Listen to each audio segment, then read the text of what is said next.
Joe, did you know that Alabama needs a more equal playing field for them to have success? This was the craziest. I sent this to you, and I'm so glad that we're talking about it. This is the craziest quote ever.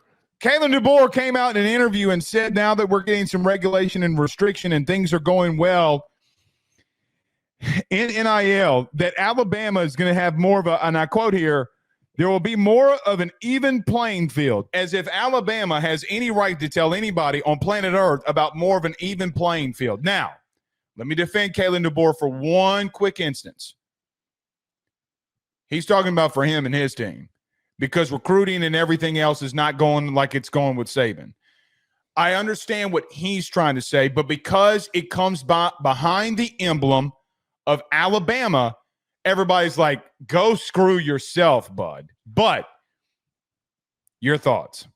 The full rest of the quote, I want to read this really quickly. Please do. It allows us to get back to where it was at one point just a few years back, where recruiting is real recruiting, not just someone who's going to put in the highest bid.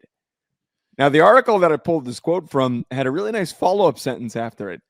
Alabama signed the number 3 recruiting class behind only Texas and Georgia for 247 Sports that included quarterback Keelan Russell, the number 2 overall prospect. Hey, by the way, how do you think that he flipped from SMU?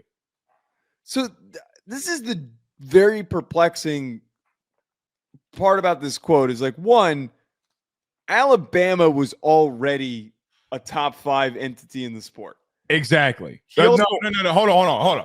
They're a top 2. Let's just call it what it is. Yes. And they're not 2. They recruited at a top 3 level this year, which was not out of the norm for Alabama. It was technically a down year, but it's still the general expectation to be 1, 2, or 3.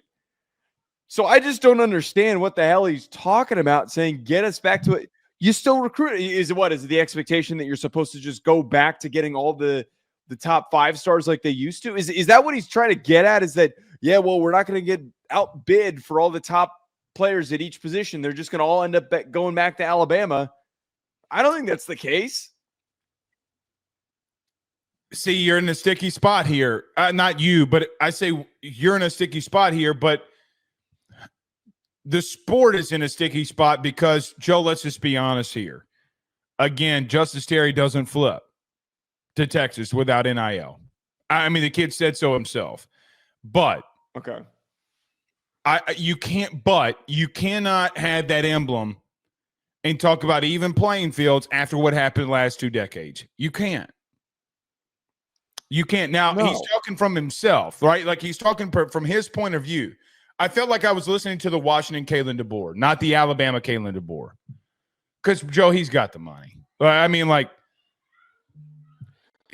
I tried to warn everybody, by the way, about Alabama being in this scenario where people think that because Nick did what he did and who he was, that they wouldn't come out and have money. I want to say something so mean. Are you stupid? But are you stupid? Brother, they will snap your neck and cash your check if it means football is going to be good. He went 9-4 in year 1. Okay. But I don't think he's wrong in this instance. Me and you talk about it. There is some chaos out there where, and listen, you talk to any coach that's in recruiting, it is highest bid. Mm-hmm. These kids don't get Joe. All the facilities nowadays are about the same. Facilities are like 12th on the list when it comes to money, profile, following, how you can expose me. I mean, like it's facilities are not on this list. Everything that we knew about recruiting is not on this list. It is going to the highest bidder. It's why Texas is rebuilt, bud. I mean, he's not lying, but it again, I feel like because it becomes behind that big A, that everybody doesn't want to read it that way. If Nick would have said this, then we would have been like, brother, what was everybody saying about Nick when he retired? He couldn't have the control that he used to have, so he retired. No, he was 70-plus years old. Right. He got to a playoff. With his worst team, he won the SEC. He didn't have to retire. You're an idiot for that, too. So, again, I bring this down to the instance. I felt like I was listening to the Washington Kalen Deboer. He's never, hear me out, he's never been in a recruiting grind like he just went through. Never. Because he's recruiting at a different level. And I think it kind of got to him a little. That's the way I read it. So I think that for everything we're saying here, that it's definitely true that it's unnecessary for him to be making these remarks because Alabama is always going to be in strong positioning. But I do think if we read into it a little bit more, there's another message in this that we could be missing. And I think this is very true what he's saying. Once revenue sharing becomes an important part of roster building, which is going to come very soon, Alabama did not have the same type of booster base that a team like Michigan or Texas or Ohio State, where there's literal billionaires that are funding these programs. Alabama has a lot of more grassroots, just guys from the area that are very wealthy, that are all funding and supporting the program, that are from the state, that really love the team and love being a part of it. That is where their NIL comes from. Unless there's a billionaire that I don't know of. Actually, I think if I'm correct, I think Alabama is like one of the few states that doesn't have a billionaire or something. Hold on. Auburn's got the biggest billionaire of all of them. And But is he from? He's an Auburn guy. He's not an Alabama guy. But Alabama got money now. Oh, Tim Cook. Yeah, Apple's Tim Cook. Yeah, I don't. Yeah, like Alabama got money now. They have money. I think that now that there's going to be a lot more evenness for less of the Larry Ellison Michigan shit. I think that there's going to be a lot less of that, like out of nowhere. And this doesn't even apply to Alabama this cycle. There's going to be no Bryce Underwood gets snatched out of nowhere because a billionaire's wife wanted the top recruit to come to his school. That stuff's not going to happen ever again. Well, and here's the thing, too, that I think Kalen Deboer is really trying to get at more than anything. I do think that these top high-profile coaches fully understand that these top high-profile guys, it will be a bidding war. It always has been. Kalen Deboer's never been exposed to that. That's number one. But number two, it's not just with these high-profile guys that everybody's asking about their number. Now, here's a question. Does revenue sharing that we'll talk about next or last, does revenue share kind of control that a little? That will be the interesting question. This recruiting class will be the most interesting thing that we've ever seen, ever.